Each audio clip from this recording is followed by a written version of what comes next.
لیے تو کہا ماہ رحمان. چلیں جی، الحمدللہ نحمدہ ونصلی علی رسولہ الکریم، اما بعد فاعوذ باللہ من الشیطان الرجیم، بسم اللہ الرحمن الرحیم.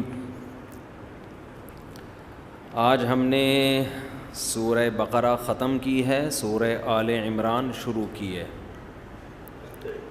سورہ بقرہ میں بہت سارے احکام آئے، سورہ آل عمران بھی بڑی دلچسپ ہے. جب تراویح پڑھ رہا ہوتا ہوں تو سوچ رہا ہوتا ہوں کون سی آیت کو چھوڑوں، کون سی آیت پر بیان کروں. ایک ایک آیت ایسی ہے کہ گھنٹوں گھنٹوں اسی کو ڈیفائن کرتا رہے آدمی، پوری رات گزر جائے وہ آیت ختم نہیں ہوگی. ایسا اچھا اللہ نے ہدایت کا سامان رکھا ہے قرآن میں، ایسے پیارے احکام دیے ہیں. کل تو ہم نے ھدی للناس پر ہی پورا وقت لگا دیا تھا، بہت سارے احکام کل کے رہ گئے تھے، مختصر بیان کر دیتا ہوں. جو کل ہم نے پڑھا تھا نا اس کا مختصر خلاصہ پیش کر کے ہم آگے چلتے ہیں.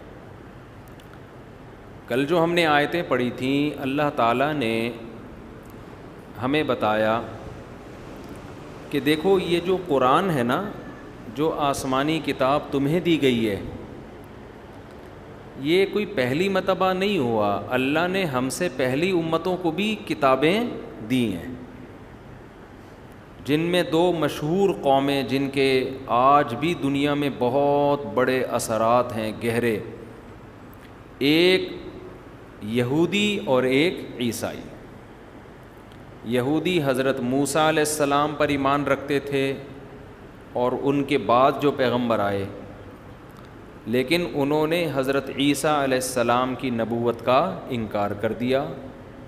اور جو یہودی حضرت عیسیٰ پر ایمان لے آئے ان کو کیا کہا جاتا تھا؟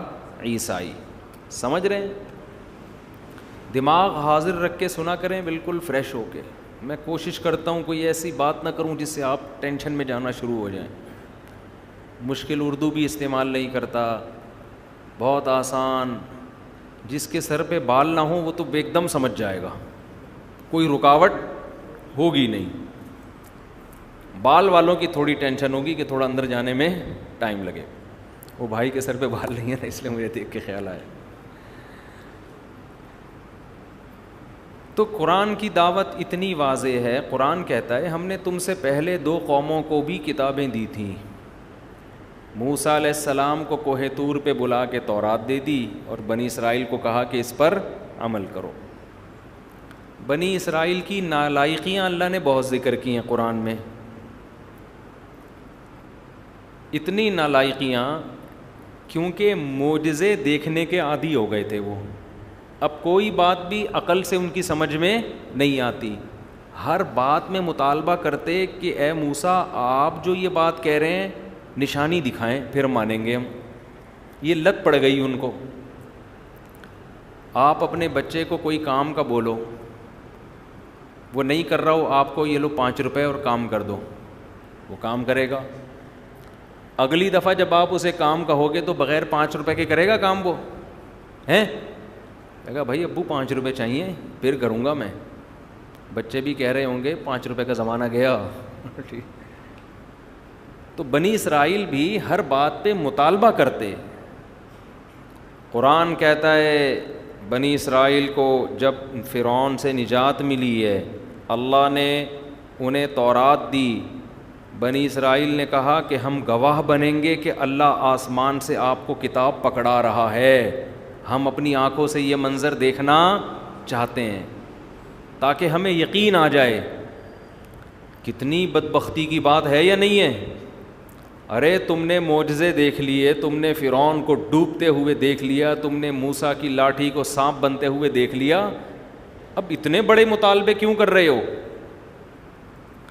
حضرت موسیٰ علیہ السلام جانتے تھے میری قوم نالائق ہے. 70 آدمیوں کو گواہ بنا کے لے گئے. قرآن کہتا ہے ہم نے موسیٰ علیہ السلام سے وعدہ کیا 30 راتوں کا. 30 راتوں کا آپ اعتکاف کریں کوہ طور میں، عبادت کریں، اس کے بعد ہم آپ کو تورات کی تختیاں پکڑا دیں گے. وَأَتْمَمْنَاهَا بِعَشْرٍ، پھر 10 اور ملا دیں اللہ نے. 30 کمپلیٹ ہونے کے بعد اللہ نے کیا فرمایا؟ 10 بولو. اور سے پتہ چلتا ہے گریوی سسٹم بہت پرانا ہے. ٹھیک ہے نا, یہ جو گریوی سسٹم ہے نا یہ بہت پرانا ہے. کہتے ہیں کہ موسیٰ علیہ السلام نے نا 30 دن جب روزے رکھے ہیں تو اس سے آپ کے معدے میں اسمیل پیدا ہو گئی جو منہ میں آتی تھی. جب بہت زیادہ روزے رکھتا ہے انسان ایک خاص بدبو پیدا ہو جاتی ہے. حدیث میں آتا ہے کہ اللہ کو روزے دار کے منہ کی بدبو مشک و عنبر سے زیادہ محبوب ہے. تو حضرت موسیٰ علیہ السلام نے اس بدبو کو ختم کیا اللہ کے پاس جانے کے لیے. تو اللہ نے کہا نا نا نا وہ بدبو مجھے چاہیے, آپ 10 روزے مزید رکھیں. تو موسیٰ علیہ السلام نے 40 دن مکمل کیے. 70 آدمی گئے, انہوں نے اللہ کا کلام سنا, تختیاں اپنی آنکھوں سے دیکھیں, لیکن موسیٰ علیہ السلام سے کہنے لگے نر اللہ جہرتن, اللہ کو بھی اپنی آنکھوں سے دیکھیں گے تو مانیں گے ہم. ارے اللہ کو تو اللہ نے اپنی زیارت تو موسیٰ علیہ السلام کو نہیں کرائی, اللہ تمہیں کیوں زیارت کرائے گا؟ اللہ کو غضب آیا اور ایک بجلی کی کڑک سے اللہ نے 70 کے 70 کو ہلاک کر دیا. حضرت موسیٰ علیہ السلام پریشان ہوئے کہ اللہ تو نے تو ان کو سزا دی ہے لیکن یہ گواہ ہی مر گئے. میں جب اپنی قوم کو جا کے بتاؤں گا کہ ان گواہوں نے اللہ سے یہ مطالبہ کیا تھا کہ ہم تجھے دیکھیں گے, اس پر اللہ کا عذاب آیا, تو میری قوم میری باتوں پر یقین نہیں کرے گی. وہ کہے گی ایسا نہیں ہے, یہ تو آپ نے گواہی مار دی ہے. تو اللہ تعالیٰ نے ان گواہوں کو دوبارہ زندہ کیا. یہ تمام باتیں وہ ہیں جو آج یہودی بھی مانتے ہیں, ان کی بھی کتابوں میں یہ باتیں تواتر کے ساتھ چلی آ رہی ہیں. آپ لوگ کو آواز آ رہی ہے؟ گونج تو نہیں رہی آواز؟ نہیں آ رہی؟ صحیح آ رہی ہے. صحابہ کرام کی جو بڑی فضیلت ہے نا, صحابہ کرام نے بڑی بڑی قربانیاں دیں, لیکن نبی صلی اللہ علیہ وسلم سے ایسے معجزوں کا مطالبہ نہیں کیا. سب سے پہلی لڑائی بدر کی, حضرت سعد رضی اللہ عنہ نے جب سب کو پتہ چلا نا کہ 313 کے مقابلے میں جو لڑنے کے لیے آ رہے ہیں وہ کتنے ہیں؟ 1000. یہ تو بڑی ٹینشن کی بات تھی بھائی, 313 اور ہمارے پاس لڑائی کا سامان بھی نہیں ہے, ہم لڑیں گے کیسے؟ نبی صلی اللہ علیہ وسلم پریشان ہوئے تو صحابہ انصار اور مہاجر نے آپ کو تسلی دی کہ یا رسول اللہ ہم بنی اسرائیل کی طرح نہیں ہیں جنہوں نے موسیٰ علیہ السلام سے کہا تھا اذهب انت وربک فقاتلا, آپ جائیں آپ کا رب جائیں دونوں لڑیں, ہم یہاں بیٹھ کر تماشا دیکھ رہے ہیں. یا رسول اللہ ہم بنی اسرائیل کی طرح نہیں ہیں, آپ ہمیں آگ میں کودنے کا حکم دیں گے ہم اس میں بھی کود جائیں گے. اللہ نے آخری نبی کے لیے جن لوگوں کا انتخاب کیا نا, چونکہ آپ آخری نبی ہیں, آپ کے بعد کوئی پیغمبر نہیں آئے گا, تو آپ کو جو ساتھی دیے گئے وہ بھی سلیکٹڈ تھے, بڑے خاندانی, کیونکہ اب آخری نبی نہیں آئے گا تو نبی کے دنیا سے جانے کے بعد نبوت کا کام کس سے لینا ہے؟ انہی صحابہ سے لینا ہے. تو لوگ اللہ نے آپ کو بڑے خاندانی دیے کہ ان سے لینا ہے, اور ان کی نسلوں میں دین ایسا جاری کیا, ایسی قربانی. 1400 سال گزر گئے, آج بھی اسلام مسلمانوں کی قربانیوں کی وجہ سے زندہ ہے. دنیا میں کوئی 1400 سال پرانا مذہب آپ کو ایسے زندہ نہیں نظر آئے گا. ٹھیک ہے مسلمانوں میں بڑی خرابیاں بھی ہیں, یوں بھی ہیں تو ایسے بھی ہیں تو ویسے بھی ہیں, آپس میں لڑتے بھی ہیں, فتوے بازی بھی کرتے ہیں, ایسا بھی کرتے ہیں تو ویسا بھی کرتے ہیں. او بھائی پازیٹیو چیزیں اگر اٹھا کے دیکھو گے تو آج بھی آپ کو وہ پازیٹیو چیزیں نیگیٹو سے زیادہ ملیں گی. آپ دوسری قوموں سے تقابل تو کرو. آج خوب سمجھ لو, ہماری تاریخ بیان کرنے والے لوگوں میں کچھ ایسے لوگ ہیں جو ہر وقت ہماری ہسٹری کا نیگیٹو پہلو آپ کے سامنے رکھیں گے.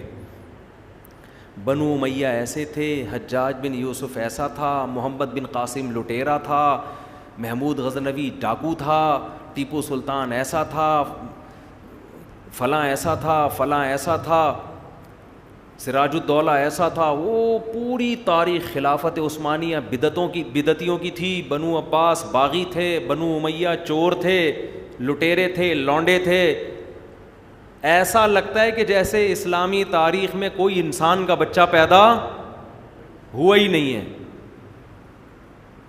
سمجھ رہے ہیں؟ تو اگر آپ گندی سوچ کے ساتھ، نیگیٹو سوچ کے ساتھ اسلامی ہسٹری کا مطالعہ کرو گے، آپ کو ہر آدمی چور ڈاکو نظر آئے گا. لیکن اگر آپ اسلامی ہسٹری کا مطالعہ کرو گے، اسٹڈی کرو گے نیوٹرل ہو کے، ٹھڑک پوری کرنے کا مقصد نہیں ہے کہ کسی قوم سے دشمنی نکالنی ہے، تو آپ کو نیگیٹیوٹی کے ساتھ پازیٹیو چیزیں آپ کو زیادہ نظر آئیں گی. محمد ابن قاسم بنو امیہ کا تھا، ٹھیک ہے، ظالم حکومت تھی، مانتے ہیں. بہت سے کام بڑے پازیٹیو بھی ہوئے ہیں. اسلامی سرحدیں بہت وسیع ہوئی ہیں لڑائی کے ذریعے. آپ کو پتہ ہے جب کوئی قوم بڑی بڑی طاقتور قوموں سے لڑتی ہے تو اس قوم میں کوئی خاصیت ہوتی ہے کہ وہ طاقتور قوموں سے لڑ کے جیت جاتی ہے. کوئی تو بات تھی کہ اسلامی سرحدیں بنو امیہ کے دور میں سندھ تک فوجیں داخل ہو چکی تھی مسلمانوں کی. 90 ہجری ہے، 90 ہجری محمد بن قاسم کا دور. 17 سال کی عمر میں محمد بن قاسم کو حجاج بن یوسف نے بھیجا سندھ فتح کرنے کے لیے. 17 ایئرز، ٹین ایجز، 17 ایئرز کی ایج میں وہ فوج کی کمانڈ کرتا ہے اور سندھ میں راجہ داہر جیسے پاورفل آدمی سے مقابلہ کر کے اپنی فوجیں سندھ فتح کرتے کرتے ملتان شہر کو فتح کر لیتا ہے. کتنی ایج تھی؟ 17 سال. اور ایسی خاندانی حکومت کی ہے محمد بن قاسم نے کہ آپ کو پتہ ہے اسلامی تاریخ، مسلمان چونکہ تصویر سازی کے قائل نہیں تھے، مسلمان تصویریں نہیں بناتے. مسلمان ہیروز کی آپ کو کہیں تصویریں نظر نہیں آئیں گی. صحابہ نے نبی صلی اللہ علیہ وسلم کی تصویریں نہیں بنائیں، ابو بکر کی، حضرت عمر، عثمان، علی، کسی کی نہیں. اسلام میں یہ تصویر سازی کیا ہے؟ حرام. لیکن آپ کو سندھ میں محمد بن قاسم کے پتلے بھی ملیں گے، تصویریں بھی ملیں گی. آپ کا کیا خیال ہے یہ مسلمانوں نے بنائی ہیں؟ بولتے کیوں نہیں؟ یہ ہندوؤں نے بنائی تھی. عقیدت میں ہندوؤں نے محمد بن قاسم کو بھگوان بنا لیا تھا. ایسا عدل کیا محمد بن قاسم نے، ایسی خاندانی شاندار حکومت کی کہ جب وہ واپس جا رہا تھا ہندو بھی رو رہے تھے، بدھسٹ بھی رو رہے تھے، اور جتنے غیر مسلم تھے مسلمانوں کے علاوہ سب رو رہے تھے. اور خلیفہ نے جو اس بادشاہ تھا اس نے ظلم کیا کہ محمد بن قاسم کو اپنی ذاتی دشمنی کی بنیاد پہ شہید کروا دیا اس نے. میں مانتا ہوں غلط بھی ہوا ہے لیکن اچھا بھی بہت ہوا ہے. وجہ اس کی یہ ہے کہ یہ جو امت ہے نا، جو پیغمبر صلی اللہ علیہ وسلم کو دی گئی ہے، چاہے بنو امیہ ہو، چاہے بنو عباس ہو، چاہے خلافت عثمانیہ ہو، چاہے اندلس کی حکومت ہو، چاہے بر صغیر کی حکومت ہو، چاہے پاکستانی ہو، چاہے ہندوستانی مسلمان ہو، یہ جو امت دی گئی ہے نا نبی صلی اللہ علیہ وسلم کو، یہ امت انفرادی طور پر تو غلط ہو سکتی ہے، اجتماعی سطح پر یہ امت بڑی خاندانی امت ہے. اس کا بڑا نیگیٹو پہلو دنیا کے سامنے دکھایا جاتا ہے، پازیٹیو پہلو دنیا کے سامنے نہیں دکھایا جاتا. خاندانی ہے تبھی تو اس امت نے اپنے دین اور مذہب کو 1400 سال تک بچا کے رکھا ہے کہ نہیں رکھا ہے. لوگ اپنے بچوں کو حافظ آج بناتے ہیں لاکھوں کی تعداد میں. بتاؤ حافظ بنانے میں 1 ٹکے کا فائدہ ہوتا ہے ان کو؟ کوئی پیسے ملتے ہیں؟ کتنے سال لگتے ہیں بچوں کا الحم سے لے کے والناس تک قرآن حفظ کرنے میں؟ کیا کسی عیسائی اور ہندو نے اپنے مذہب پہ اتنی محنت کی ہے؟ یوں کر دو اگر کی نہیں کی ہے تو، اگر کی ہے تو یوں کر دو. ایسے تو بت بن کے تو نہ بیٹھو نا میرے بھائی. بتاؤ کسی نے کی ہے اتنی محنت؟ کیسا قرآن کو سینے سے لگایا ہے. کیا دنیا میں کسی مذہب میں ایسی عبادت ہوتی ہے کہ حرم میں ایک امام تراویح پڑھا رہا ہو، 5 لاکھ کا مجمع ہاتھ باندھ کے اس کے پیچھے کھڑا ہوا ہو؟ کوئی ہے عیسائیوں میں، یہودیوں میں، ہندوؤں میں؟ دکھاؤ. بہت سے مسلمان بے نمازی ہیں مانتے ہیں، لیکن نمازیوں کی بھی مارکیٹ میں کمی نہیں ہے. 5 ٹائم نماز پڑھنا، فجر میں اٹھنا، پھر ظہر، پھر عصر، پھر مغرب، پھر عشاء، جبکہ 5 روپے بھی نہیں ملتے، بلکہ الٹا ڈر ہوتا ہے کہ مولوی صاحب چندہ نہ مانگ لیں. یہ اس امت کا پازیٹو پہلو ہے. عورتوں کے حقوق پر آج کل دنیا میں بڑی باتیں ہوتی ہیں، ویمن رائٹس. خدا کی قسم لا الہ الا اللہ ممبر پہ بیٹھ کے کہتا ہوں، عورت کو جو حقوق مسلمانوں نے، اسلام نے نہیں، اسلام نے تو دیے ہیں، مسلمان نے جو عورت کو حقوق دیے نا، مسلمان مرد نے، ہندو، سکھ، عیسائی، یہودی اس کا تصور بھی نہیں کر سکتے. آج بھی دے رہے ہیں، بیوی کے روپ میں، بہن کے روپ میں، بیٹی کے روپ میں، ماں کے روپ میں، دادی اور نانی کے روپ میں. اور اگر مسلمانوں میں کوئی اخلاقی خرابیاں آ بھی رہی ہیں نا، تو وہ غیروں کی وجہ سے آ رہی ہیں. ہمارے لبرل لوگ جو باہر سے متاثر ہیں وہ امپورٹ کر رہے ہیں برائیوں کو. مجھے بتاؤ دنیا میں سب سے کم شراب پینے والی قوم کون سی ہے؟ مسلمان ہیں، جن میں ڈرگس اور نشے کا ریشو سب سے، نہیں بولو گے نا اسی طرح ایک دھماکہ کروا دوں گا. سب سے کم ڈرگس اور شراب کا ریشو کس میں ہے؟ یہ رپورٹ ہے. طلاق اسلام میں بہت آسان. پرسوں ترسوں میں کہیں سن رہا تھا کہ آج کل مارکیٹ میں لبرل لوگ بہت، لبرل قسم کے مولوی بھی آ رہے ہیں مارکیٹ، شریعت کے مسائل ہی چینج کر دیے. ایک نے کتاب لکھی ہے، مجھے بھی دی، میں نے کہا خود ہی پڑھ لو بھائی، بکری کو کھلا دو. یہ کہنے لگے یہ جو طلاق کا نظام ہے نا، 3 طلاقیں دی، رشتہ ختم، ایسا کچھ بھی نہیں ہے. اتنا گہرا رشتہ اور دھڑ 3 دفعہ لفظ بولنے سے رشتہ ختم ہو جائے، یہ نہیں ہے، یہ تم لوگوں نے بنایا ہوا ہے. اور جو ایتھیس لوگ ہیں، جو لبرل مسلمان ہیں، وہ کیا کرتے ہیں، طلاق کے حکم کو کرنے چینج کر دیتے ہیں، وہ کہ نہیں 3 نہیں ہوتی. اور جو ملحد لوگ ہیں وہ اسلام کے اس حکم پر اعتراض کرتے ہیں کہ اتنا قریبی رشتہ، میاں بیوی کا اتنا گہرا رشتہ، اور کتنا آسان اسلام نے رکھا ہے، 3 دفعہ لفظ بولو پورا رشتہ ہمیشہ کے لیے ختم. یہ وہ کہتے ہیں یہ اسلام کا نیگیٹو پہلو ہے. کتنا غلط مذہب ہے معاذ اللہ. اتنا اچھا رشتہ، 8 10 بچے ہو گئے، مرد نے غصے میں 3 لفظ نکال دیا اور رشتہ گیا تیل لینے. اعتراض بہت آسان ہے. میں مانتا ہوں اسلام میں نکاح توڑنا بہت آسان، 3 دفعہ لفظ بولو رشتہ کیا ہو گیا، ختم. لیکن ہم ہندوؤں سے پوچھتے ہیں، ہم ایتھیس لوگوں سے پوچھتے ہیں کہ تمہارے مذہب میں، تمہارے ملکوں کے قوانین میں تو یہ رشتہ توڑنا بہت مشکل ہے، آسان. ان کے ہاں جب شادی ہوتی ہے، رشتہ توڑنے کے لیے کورٹ میں جانا پڑتا ہے، آدھی جائیدادیں دینی پڑتی ہیں. مشکل ہو گیا نا، کورٹ کے چکر لگاؤ، کتنا مشکل. اور ہمارے ہاں کتنا آسان، 3 لفظ بولو ختم. مفتی کے پاس فتویٰ دینے جاؤ گے، بولے وہ ختم. آپ بولے میں نے غصے میں دی، وہ کہے گا بھائی غصے میں ہی ہوتا ہے، یہ محبت سے کبھی بھی یہ کام نہیں ہوتا. اتنا آسان رشتہ توڑنا، مگر پھر بھی رشتے ٹوٹنے کا ریشو دنیا میں سب سے کم کس قوم میں ہے؟ مسلم میں. بہت آسان ہے، لیکن اس آسان لفظ کو زبان پہ کوئی لے کر نہیں آتا. طلاق کا ریشو ہمارے معاشرے میں بہت کم ہے، دوسری قوموں سے کمپیئر کیا جائے بہت کم ہے. 99% شادیاں کامیاب ہوتی ہیں، اور اگر ناکام ہو بھی رہی ہیں نا، تو وہ ہمارے کلچر کی وجہ سے نہیں، وہ اس لیے کہ ہم باہر کا کلچر اڈاپٹ کر رہے ہیں. یہ ان کی وجہ سے ہو رہا ہے، ہم برباد ان کی وجہ سے ہو رہے ہیں. جب تک ہم پر بیرونی اثرات نہیں تھے، دوسری قوموں کا تسلط نہیں تھا، ہمارے ہاں 100% شادیاں کامیاب ہوتی تھیں.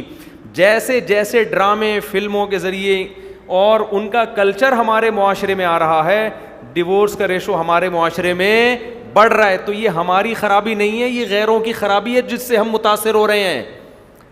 اور آپ کے ہاں ڈیورس دنیا کا مشکل ترین کام، اتنا مشکل کام ہونے کے باوجود بھی آپ کے ہاں شادیاں کامیاب نہیں ہوتی. مسلمان مرد وفا کرتا ہے عورت کے ساتھ. یہ خوبی بھی کس میں ہے؟ اس کو پتا ہے میں 3 لفظ زبان سے نکالوں گا ختم. اس کے باوجود بھی زیادہ تر لوگ یہ 3 لفظ زبان سے بولو نہیں نکالتے، صرف اللہ کے خوف میں. قانون مجبور نہیں کرتا آپ کو، آپ کا قانون مجبور کر رہا ہے کہ اگر ڈیورس دی آدھی جائیداد. ہمارا اسلام کہہ رہا ہے صرف مہر دینا پڑے گا اور کچھ بھی بولو کچھ بھی نہیں دینا پڑے گا مہر کے علاوہ. زبان سے 3 لفظ نکالو گے قصہ ختم، پھر بھی نہیں نکالتے. ٹھیک ہے نا؟ کیوں؟ ڈر کس کا ہے؟ اس ذات کا. وہ طلاق کو پسند نہیں کرتا. تو خوبی کس قوم میں ہوئی؟ مسلمان قوم میں. تو اتنے گندے ہم نہیں ہیں بھائی جتنا ہمیں بتایا جاتا ہے. یہ نبی آخری نبی ہیں، ان کو جو امت دی گئی وہ آخری امت ہے. تو امت میں خرابیاں آئیں گی، ایسی خرابیاں نہیں آئیں گی کہ امت ہی کا بیڑا غرق ہو جائے، کیونکہ اس امت کو نبوت والا کام دیا گیا ہے. یہ امت ہے جو دین کو باقی رکھے گی. کرپٹ لوگ، برے لوگ اپنے دین اور مذہب کو باقی نہیں رکھ سکتے، اس کے لیے قربانی دینی پڑتی ہے. قوم کے لیے اور مذہب کے لیے قربانی کی بات کرو تو ابھی پڑوسی ملک میں دیکھ لو ہوا کیا ہے. میں اکثر لوگوں سے کہتا ہوں کہ کہانی نا الٹی کر کے دیکھا کرو، پتہ چلے گا. کہانی الٹی کر کے دیکھا. فرض کرو 42 ملک یورپ کے کسی کنٹری سے لڑنے کے لیے جاتے. 42 ملک یورپ کے کسی کنٹری سے بول لو نا لڑنے کے لیے جاتے. وہ ایک اکیلا ملک ان 42 ملکوں کو دھول چٹا کے واپس بھیج دیتا. ساری دنیا میں ان کو ایوارڈ ملتا، ڈاکومنٹریز بنتی، فلمیں بنتی. او بھائی ایسی قوم ہے، اتنی زبردست قوم ہے کہ یار ایک کنٹری چھوٹا سا جس پہ 42 ملکوں نے حملہ کیا، اٹیک کیا، ہر طرف سے اس کو کھانے کی کوشش کی، مگر اس قوم کے پاس ایسے ہتھیار تھے، ایسے جدید سائنس اور ٹیکنالوجی اور ایسے زبردست تربیت یافتہ فوج کہ اس نے 40-42 ملکوں کو بھگا دیا. بالآخر ان کو فتح ہو گئی. بنتی کہ نہیں؟ صدیوں تک دنیا یاد رکھتی اس کو. لیکن آج ایک قوم ایسی تھی جس کے پاس کھانے کے لیے روٹی نہیں، پہننے کے لیے کپڑا نہیں، کوئی جدید ہتھیار نہیں. اس نے 42 ملکوں سے لڑی اور بالآخر کامیاب ہو. کوئی ڈاکومنٹری نہیں، کوئی اخبار میں ہلکی سی خبر کہ جی نیٹو نے اپنی افواج واپس بلانے کا فیصلہ کر لی. اتنی سی ہلکی سی خبر آئی معمولی سی. اس خبر میں بھی میرا خیال ہے کوئی آدھی مین اس پہ تھی، آدھی حاشیے میں تھی. ٹھیک ہے نا؟ بقیہ پہ دیکھیں وہ بھی نہیں تھی. او بھائی یہ بھی نیشن کے، یہ بھی اس کے پیچھے کیا تھا؟ لڑنے کا جذبہ اپنی قوم کے لیے، اپنے وطن کے لیے، اپنے مذہب کے لیے. آج جتنا مسلمان میں ہے دنیا کی کسی قوم میں اس کا 1000واں حصہ بھی نہیں ہے. یہ بھی تو ہماری خوبی ہے، اس کو کیوں نہیں مانتے؟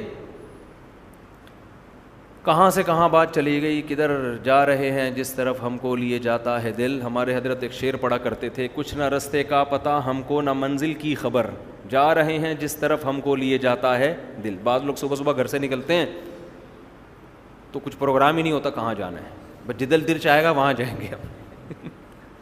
تو میرا بیان بھی بعض دفعہ ایسے ہوتا ہے کہ بیٹھ کے بس جدھر کچھ چلے جائیں. تو کیا کریں، بس دعا کرتے ہیں اللہ کو اچھی بات کہلوا دے زبان سے. تو خیر، تو ہم پہ یہ چیزیں اس قسم کی مسلط ہیں جو ہمیں آگے بڑھنے نہیں دیتی. وہ چیزیں اگر ہٹا دی جائیں نا، یہ والی چیزیں یورپ امریکہ کو دے دو کچھ دنوں کے لیے، جو ہمیں چیزیں ملی ہوئی ہیں. چیزیں سمجھتے ہیں؟ جو چیزیں ہمیں ملی ہوئی ہیں یہ یورپ امریکہ کو دے دو 1 ہفتے کے لیے ادھار. 1 ہفتے میں ایسا بیڑا غرق کر کے دیں گے یہ اس قوم کا کہ وہ ہم سے 500 سال پیچھے چلے جائیں گے. اور وہ جو ان کی انتظامیہ ہے نا، مینجمنٹ ہے، وہ 1 ہفتے کے لیے ہمیں دے دو، ہم ان سے 500 سال انشاءاللہ آگے نکل جائیں گے. چیزیں ہمیں اس قسم کی ملی ہوئی ہیں، ان چیزوں کے ہوتے ہوئے ہماری صلاحیتیں، لیڈر بھی تو ہوتا ہے نا. بھیڑ بکریوں کا کوئی چرواہا نہ ہو تو ان سے کیا فائدہ ہوگا؟ کوئی ادھر بھاگ رہی ہے، کوئی ادھر بھاگ رہی ہے. خیر، اصل بات جو میں نے شروع کی تھی بھائی، ہمارا ماضی بڑا شاندار ہے. اگر آپ تاریخ میں صرف منفی چیزیں پڑھنا شروع کر دو گے تو آپ بدگمان ہو جاؤ گے. ہسٹری پڑھو, منفی چیزیں بھی اور پازیٹیو چیزیں بھی, تو آپ کو اسلامی تاریخ میں پازیٹیو چیزیں زیادہ ملیں گی. ہمارے محدثین دیکھو, ہمارے فقہا دیکھو, ہمارے سائنٹسٹ دیکھو, ماضی میں جو کام ہوئے ہیں ہمارے. یہ سلطان محمد فاتح کی تاریخ پڑھو جس نے ترکی استنبول فتح کیا تھا, کیسے فتح کیا ہے. 1000 سال سے عیسائیوں کی ریاست تھی, کتنی بڑی توپ بنائی اس نے ہیں بھائی, اور کیسے اس نے خشکی پہ کشتیاں دوڑائی ہیں. سب سے پہلے بحری بیڑا حضرت معاویہ نے بنایا ہے رضی اللہ تعالی عنہ. سنا دی تھی میری امت کا وہ گروہ جنت میں جائے گا جو سمندر میں لڑے گا, تو یہ حضرت معاویہ رضی اللہ تعالیٰ عنہ کے دور میں ہوا. یہیں سے امیر البحر کا لفظ عربی زبان میں وجود میں آیا, جو انگلش میں جا کے ایڈمرل بنائے.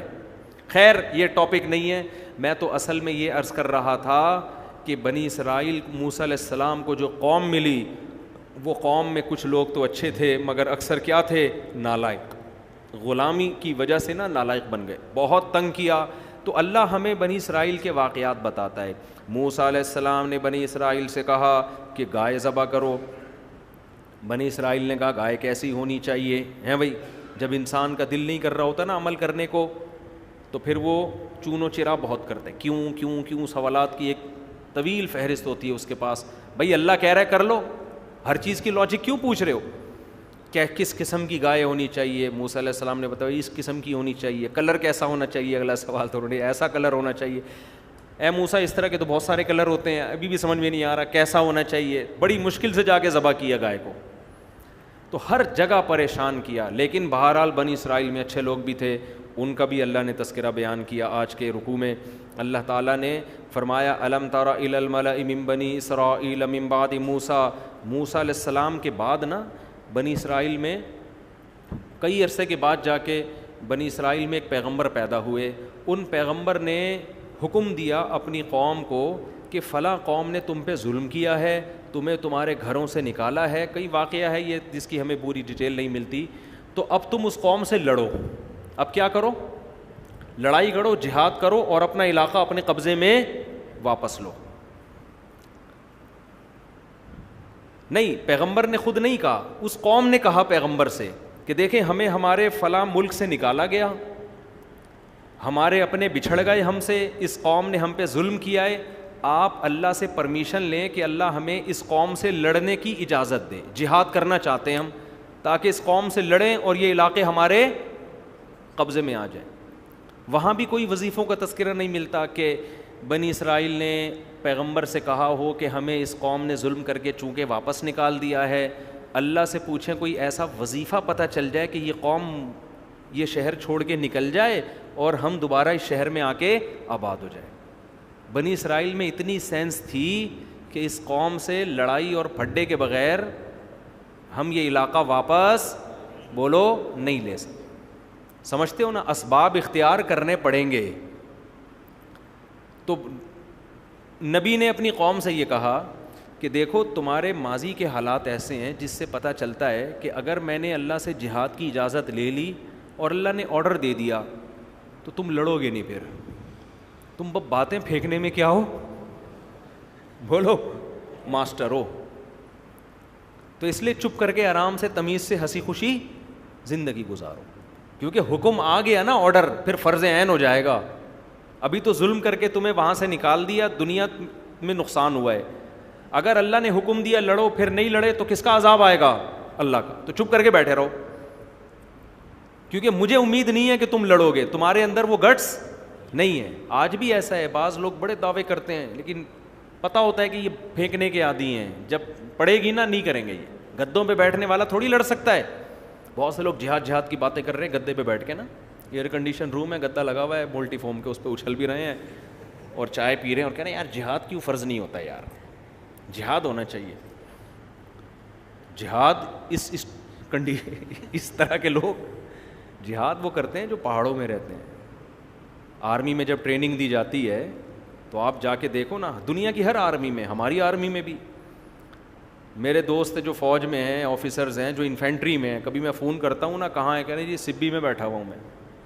کبھی گلگت کے پہاڑوں پہ ہوتے ہیں, کبھی برف میں ہوتے ہیں, کبھی کہاں ہوتے ہیں. مجھے بڑا ایک جذبہ ملتا ہے کہ یار کچھ بھی ہو ہمارے فوجی الحمدللہ ملک کی حفاظت تو کر رہے ہیں نا, اپنی ذمہ داری سے غافل نہیں ہیں. پاکستان نیوی ہمارا جانا ہوا, ہم جب جہاز میں گئے الٹیاں لگ جاتی ہیں انسان. نیوی میں جتنے فوجی ہیں, جتنے بھرتی ہو کے آتے ہیں, سب الٹیاں برداشت کرتے ہیں. جب بھی آپ جہاز میں جاؤ گے نا, پانی کے جہاز میں, یہ جو جہاز ہوتے ہیں نا جو پبلک کو گھمانے کے لیے ہوتے ہیں, یہ بڑے وی آئی پی قسم کے ایسے, یہ بڑے پولے پولے جہاز ہوتے ہیں, ان میں کچھ نہیں ہوتا. جو جنگی جہاز ہوتے ہیں ان کی لائف بہت ٹف ہوتی ہے. تو نیوی میں جا کے دیکھو آپ, سمندر میں ایسے سر چکراتا ہے, ایسے الٹیاں. میں نے وہاں پھر فوجیوں سے انٹرویو لیے, ان میں آفیسرز بھی ہیں, کمیشن آفیسرز بھی ہیں. کہتے ہیں زیادہ الٹیاں لگتی ہیں تو پھر خشکی پہ لے جاتے ہیں, پھر واپس لے آتے ہیں. پھر الٹیاں لگتی ہیں, الٹیوں کی گولیاں کھاتے ہیں. پھر جب مرنے لگتا ہے بندہ تو کہاں بھیج دیتے ہیں, خشکی پہ. اسی میں زندگی گزرتی ہے, اسی میں زندگی. تو میں نے آ کے حدیثیں دیکھیں, کیا نبی صلی اللہ علیہ وسلم نے سمندر کے جہاد کی کوئی فضیلت بیان کی ہے؟ کیا زبردست. حالانکہ ہمارے نبی نے کبھی سمندر پہ لڑائی نہیں لڑی, آپ کے دور میں کبھی نوبت نہیں آئی, مگر پیغمبر کا ویژن دیکھو. آپ کو پتا تھا کہ سمندر پہ لڑے بغیر میری امت دنیا میں اسلام غالب نہیں کر سکتی, میری امت کو سمندر میں لڑنا پڑے گا. اس لیے آپ صلی اللہ علیہ وسلم نے فرمایا, مجاہد کے بارے میں صحیح حدیث ہے کہ جو اللہ کی راہ میں سمندر میں لڑتا ہے اس کا سر چکراتا ہے, اللہ نے اس کے لیے دگنا اجر رکھا ہے. خشکی کے جہاد سے سمندر کا جہاد زیادہ افضل ہے, اور اس میں سر چکرانے کی الگ سے فضیلت ہے. اس سے گناہ جھڑتے ہیں, معاف ہوتے ہیں گناہ. کیونکہ سر جب چکراتا اور الٹیاں آتی ہیں نا تو بولنے میں اتنا نہیں ہوتا, جب آتی ہیں تو پتہ چلتا ہے انسان کی کنڈیشن کیا ہوتی ہے. تو اللہ تعالیٰ نے بنی اسرائیل کے جو تھے نا, ان پیغمبر نے کہا کہ تم باتیں کر رہے ہو لڑیں گے, لیکن تمہارے کام لڑنا بھڑنا بولو ہے نہیں. تم بیٹھو, میں اپنے الفاظ میں بیان کر رہا ہوں, آرام سے یہاں ہنسی خوشی زندگی گزارو, شادیوں کو فوکس کرو فی الحال, تم یہاں پیداوار بڑھاؤ. لیکن وہ قوم کہنے لگی, ما لنا لا نقاتل فی سبیل اللہ وقد اخرجنا من دیارنا وابنائنا. ہم سے ہمارے بیٹے چھین لیے گئے, گرفتار ہو گئے, قید ہو گئے, ہمیں ہمارے گھروں سے نکال دیا گیا. بھلا جہاد فرض ہوگا تو ہم کیوں نہیں لڑیں گے؟ لڑیں گے, آپ اللہ اس کے آرڈر تو لے کر آئیں. ان نبی نے اللہ سے دعا مانگی, اللہ نے وحی نازل کر دی کہ ٹھیک ہے جہاد کی تیاری کرو اور جا کے اس قوم سے لڑو, لڑو گے اللہ تمہیں غلبہ دے گا. اب جس نے یہ جو ہمیں جو اسباق ملتے ہیں نا, وہ میں بیان کرتا ہوں, یہ سمجھنے کا ہے. پیغمبر نے اس قوم پہ امیر بنا دیا, کمانڈر بنا دیا طالوت علیہ السلام کو. کس کو امیر بنا دیا؟ حضرت, وہ غریب آدمی تھے, ان کو کمانڈر بنا دیا. اب جس نے نہیں کرنا ہوتا نا, وہ ہر بات میں منفی پہلو نکالتا ہے. قوم کہنے لگی یہ امیر بننے کے قابل نہیں. ارے جب تمہیں بنا دیا امیر, جو ہے جیسا ہے, ہر آدمی سے تھوڑی مشورہ لیا جائے گا. کہنے لگے نہیں, یہ تو غریب آدمی ہے, کل تک تو یہ, جیسے لوگ کہہ رہے ہوتے ہیں نا, کل تک تو یہ سائیکل پہ گھومتا تھا, آج اسی کو ہمارا حاکم بنا دیا ہے. بھائی لوگ کہہ رہے ہوتے ہیں نا, ایک تاجر ہیں بڑے مالدار, مجھے لوگ کہتے ہیں کل تک تو یہ سائیکل پہ گھومتا تھا, آج دیکھو لینڈ کروزر میں گھوم رہا ہے. تو میں نے کہا کیا ہو گیا, اگر اللہ نے کل تک سائیکل پہ گھمایا, رکشے میں, آج اس کو لینڈ کروزر میں گھمایا, تو اس میں تکلیف کی کیا بات ہے؟ یہ ضروری ہے کہ جو کل لینڈ کروزر میں گھومتا تھا آج وہی گھومے گا؟ سائیکل سے لینڈ کروزر پہ آنا اسلام میں حرام ہے کہ اللہ نے دے دیے, رزق کے دروازے کھول دیے, تو طنز کیوں کر رہے ہو؟ تو انہوں نے کہا یہ غریب آدمی, یار یہ ہمارا کمانڈر بنے گا. تو پیغمبر نے اس قوم کو کیا کہا, ان اللہ زادکم, وہ کیا ہے, ان اللہ زادکم زاد علیکم فل, کیا ہے بھائی وہ آیت پڑھو یار, ان اللہ اصطفاہ علیکم وزادکم فل بسطۃ فی العلم والجسم. دیکھو ان میں دو خاصیتیں, نالج ان کے پاس زیادہ ہے. نالج سے مراد یہاں جنگ کی نالج. یہاں بھی دیکھو اسباب اختیار کیے جا رہے ہیں. یہ نہیں کہ یہ چونکہ اللہ والے بزرگ ہیں ان کو اٹھا کے کمانڈر بنا دو. آج کل یہ ہو رہا ہے, لوگ دیکھ رہے ہیں نیک آدمی کون ہے, اس کو بنا دو. نیک ہونا الگ چیز ہے, تجربہ کار ہونا الگ چیز ہے. کتنی خاندانی بات کی. آج ہم نے ایک مہمان بلائے تھے نا, بڑی زبردست. میں اکثر بیانات میں یہ بات کہتا رہتا ہوں کہ رسول اللہ صلی اللہ علیہ وسلم نے حضرت خالد بن ولید کو کمانڈر بنایا, حضرت ابو ہریرہ کو کمانڈر نہیں بنایا. حضرت ابو ہریرہ کو حدیثیں یاد کرنے پر لگایا, خالد بن ولید کو حدیثیں جمع کرنے پر بولو نہیں لگایا. جس کے اندر جو صلاحیت ہے اس سے وہ کام لیا جا رہا ہے. حضرت بلال کو مؤذن بنایا, آواز اونچی ہے, آواز اچھی ہے, ان کو جنگ میں کمانڈر نہیں بنایا جا رہا. تو ایبلٹی دیکھی جاتی ہے. آج ہماری تباہی کا ایک بہت بڑا ذریعہ یہ بھی ہے کہ فقہا نے تو یہاں تک لکھا ہے کہ جنگ میں دو آدمی ہیں. ایک آدمی وہ ہے جو فاسق و فاجر ہے, گنہگار آدمی ہے, نیک نہیں ہے, جنگ لڑنے کا تجربہ ہے, فائٹ اچھی جانتا ہے.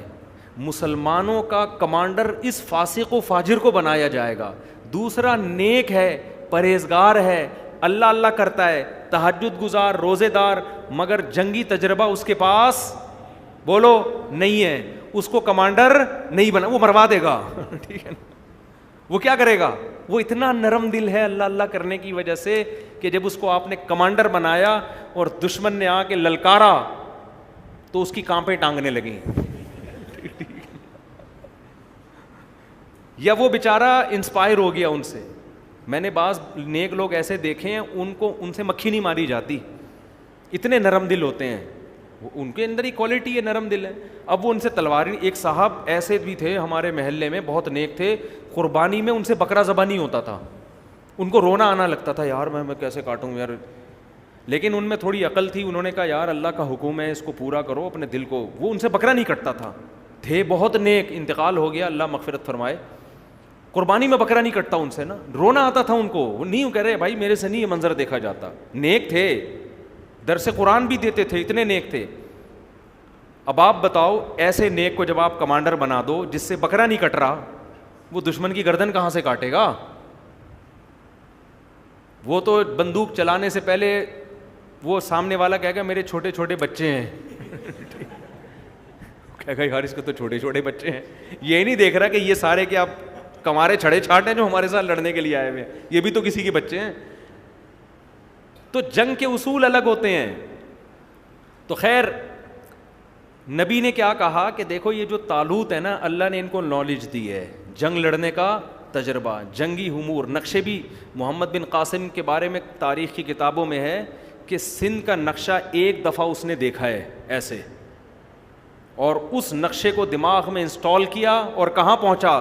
دیبل کے راستے سندھ پہنچائے وہ.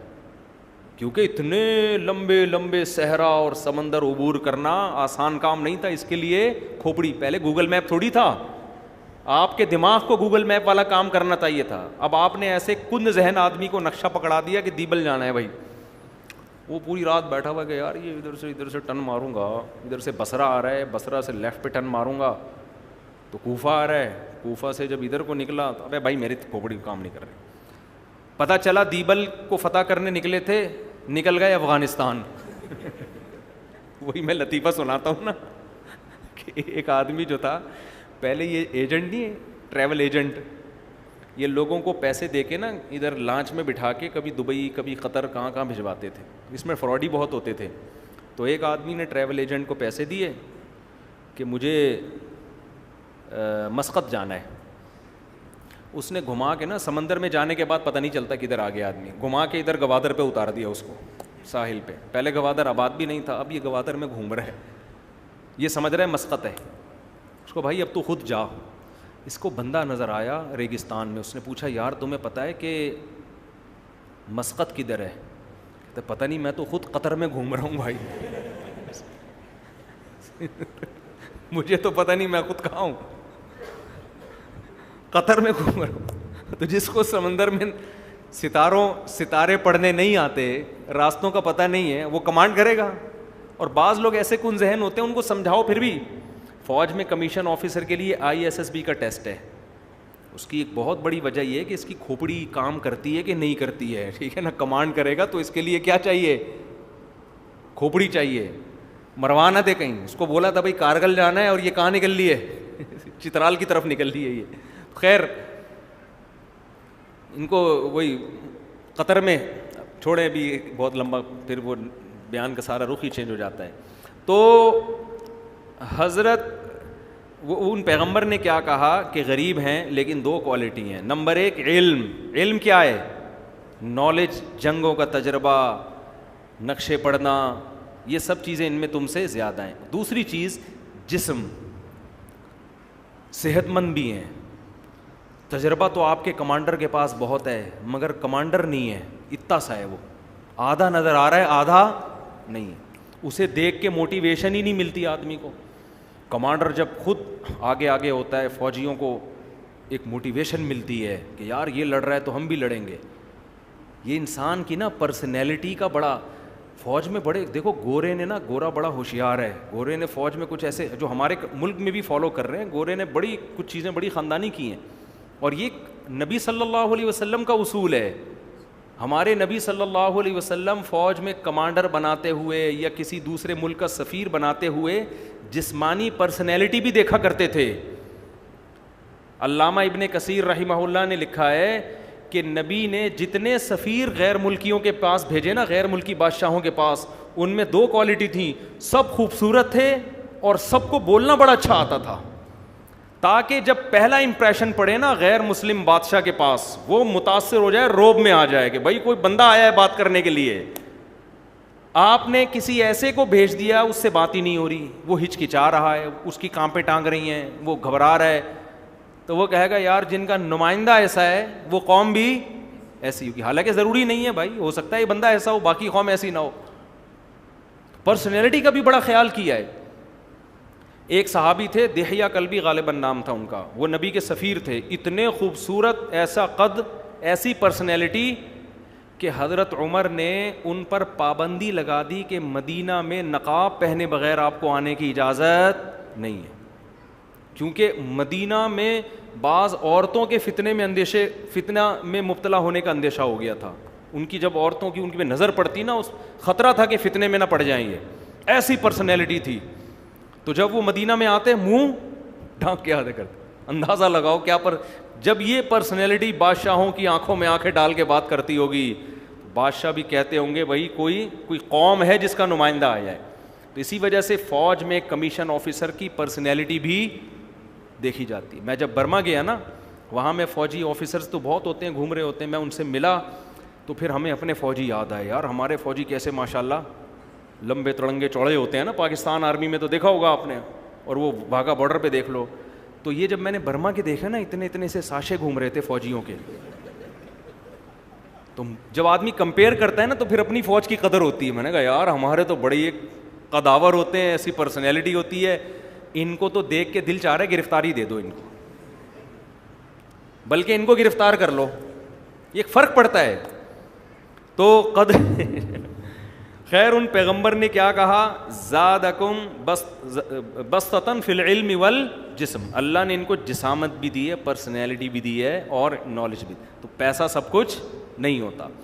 بہرحال جب گھنٹوں قوم کا بٹھا کے سمجھایا ہے تو قوم نے مان لیا کہ جی ہمارے امیر ہیں. اب کیا ہوا, تو جو طالوت علیہ السلام تھے انہوں نے جب فوج کو لے کے چلے ہیں تو چونکہ مجاہدین کی تعداد بہت تھوڑی تھی اور دشمن کی تعداد بہت زیادہ, تو اب اسباب کی دنیا میں فتح ہونے کا امکان نہیں تھا.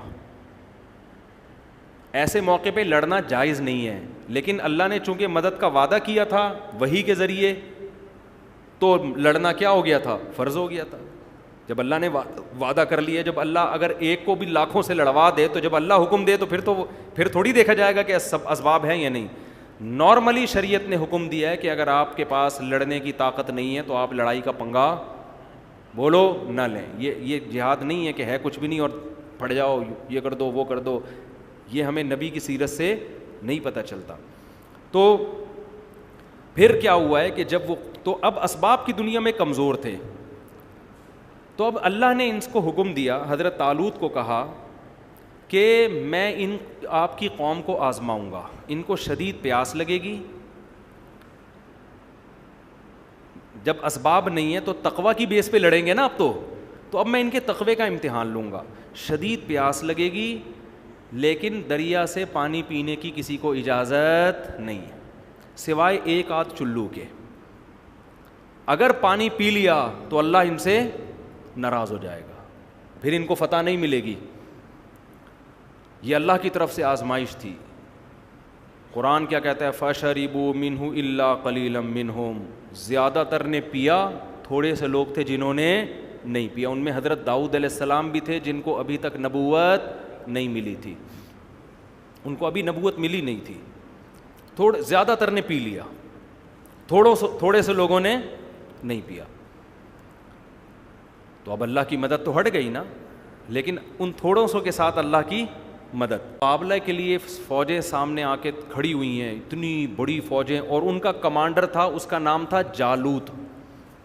ادھر مسلمانوں کا کمانڈر کا نام تھا طالوت، ان کے کمانڈر کا نام تھا جالوت.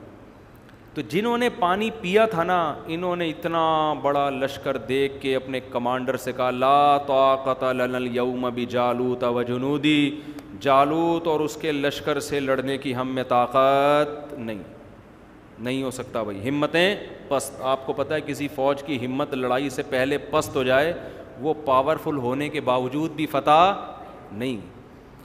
ہمارے حضرت نے یہاں لکھا ہے کہ دیکھو اس سے پتہ چلتا ہے کہ جو اللہ کی راہ میں لڑنے والے لوگ ہیں نا، ان کے لیے گناہ کرنا بہت خطرناک ہے. گناہ کرنے سے ہمتیں کیا ہو جائیں گی؟ پست. گناہ کرنے سے پھر لڑائی کی موٹیویشن نہیں ملتی آپ کو.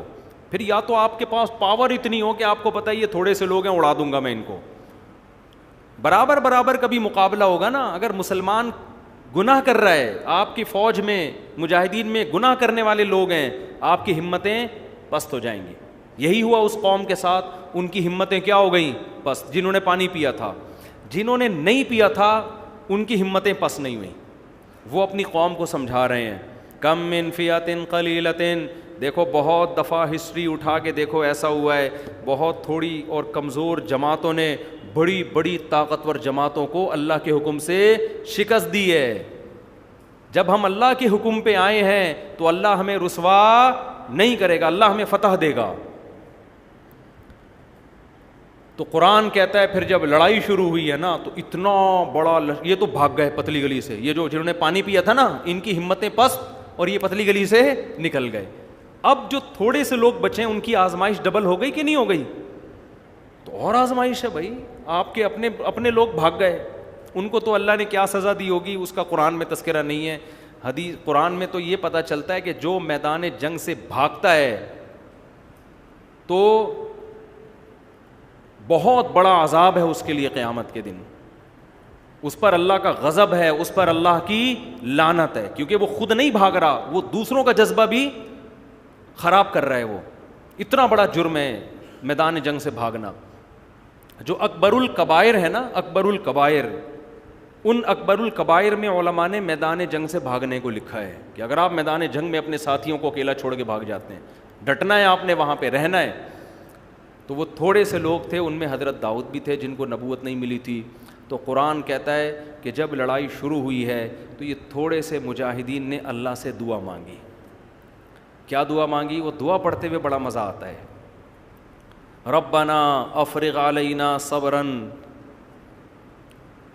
وثبت اقدامنا وانصرنا علی القوم الکافرین. اے اللہ ہم پہ صبر انڈیل دے. عجیب الفاظ ہیں. یہ نہیں کہ اللہ ہمیں صبر کی توفیق دے دے. اے اللہ صبر کی توفیق سے کام نہیں چلے گا. انڈیلنا کسے کہتے ہیں عربی میں؟ فراغت سے یہ لفظ نکلا ہے. فراغت، افراغ. فراغت کسے کہتے ہیں؟ کسی چیز کو کسی چیز سے فارغ کر دینا. بالٹی میں جب پانی ہوتا ہے نا تو جب آپ یوں کر کے انڈیلتے ہیں تو وہ پانی سے 2 منٹ میں کیا ہو جاتی ہے؟ فارغ.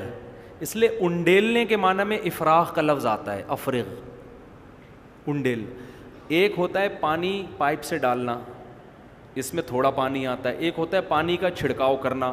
سب سے زیادہ پانی کب آتا ہے؟ جب آپ بالٹی لے کے کسی کے سر پہ انڈیل دیں.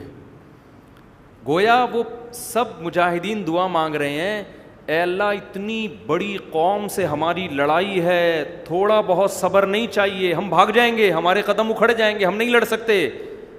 ہم اپنی طرف سے پوری ہمت کریں گے، لیکن تو نے ہمیں توفیق دینی. اور کیا توفیق دینی ہے؟ افرغ علینا صبرا. بالٹیاں صبر کی بھر بھر کے ہمارے اوپر انڈیلنا شروع کر دے. یہ تو جن لوگوں نے جنگ کا منظر دیکھا ہے نا, ان کو پتا ہے کہ دشمن طاقتور ہو تو میدان جنگ میں ٹکنا آسان کام نہیں ہوتا. لاشیں لوگ اٹھا رہے ہوتے ہیں اپنے یاروں کی, کسی کا ہاتھ ٹوٹ رہا ہے, کسی کے چیتھڑے اڑ رہے ہیں, کسی کی آنکھ ضائع ہو رہی ہے, کسی کے پاؤں وہاں پڑے ہوئے ہیں. جب دھماکے ہوتے ہیں نا, یہ آسان کام تھوڑی ہوتا. پہلے تو دو بدو تلواروں سے لڑائی ہوتی تھی. اتنی طاقتور قوم کے مقابلے میں جب آ کے کھڑے ہوئے تو اللہ سے دعا مانگ رہے ہیں, اللہ ہم تو لڑیں گے لیکن ہم اپنی طاقت پہ ہمیں اور اپنی ہمت پہ ہمیں ناز نہیں ہے. تو کیا کر, افرغ علینا صبرن, صبر کی بالٹیاں بھر بھر کے ہمارے اوپر انڈیل دے. وثبت اقدامنا, اور ہمارے قدموں کو جما دے زمین کے اوپر, پیچھے نہ پلٹنے پائیں ہم, کچھ بھی ہو جائے. وانصرنا علی القوم الکافرین, اور یہ لوگ جو تیرے منکر ہیں, یہ تجھے نہیں مانتے ہیں, ہم تو تجھے مانتے ہیں, تو ان کے کفر کا بھی واسطہ دیا جا رہا ہے, اپنے ایمان کا بھی واسطہ. اے اللہ یہ تیرے ماننے والے نہیں ہیں, یہ تیرے آرڈر پہ ہم سے نہیں لڑ رہے, اور ہم ان سے جو لڑ رہے ہیں کس کے آرڈر پہ, تیرے آرڈر پہ لڑ رہے ہیں. تو آج ہم تجھے اس کا بھی واسطہ دے رہے ہیں کہ ہم تیرے ہیں اور یہ تیرے نہیں ہیں. قرآن کیا کہتا ہے, فَهَزَمُوهُمْ بِإِذْنِ اللَّهِ. عربی میں فا کا لفظ آتا ہے فوراً جب کوئی کام ہوتا ہے نا, فوراً. انہوں نے ایسی ہمت دکھائی, اوپر سے اللہ نے فرشتوں کو حکم دیا کہ صبر کی بالٹیاں بھر بھر کے ان کے اوپر انڈیلو, پھینکو, اور ان کے قدموں کو میخوں سے زمین میں ٹھوک دو, پیچھے نہ اکھڑنے پائیں. یہ تو تشبیہات ہیں.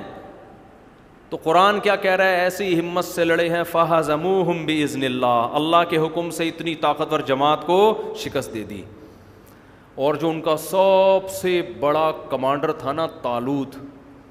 دیکھو جب بڑی بہادری کی جنگ ہوتی ہے تو ہر آدمی چاہتا ہے کہ کریڈٹ مجھے ملے, کام مجھے کچھ بھی کرنا نہ پڑے.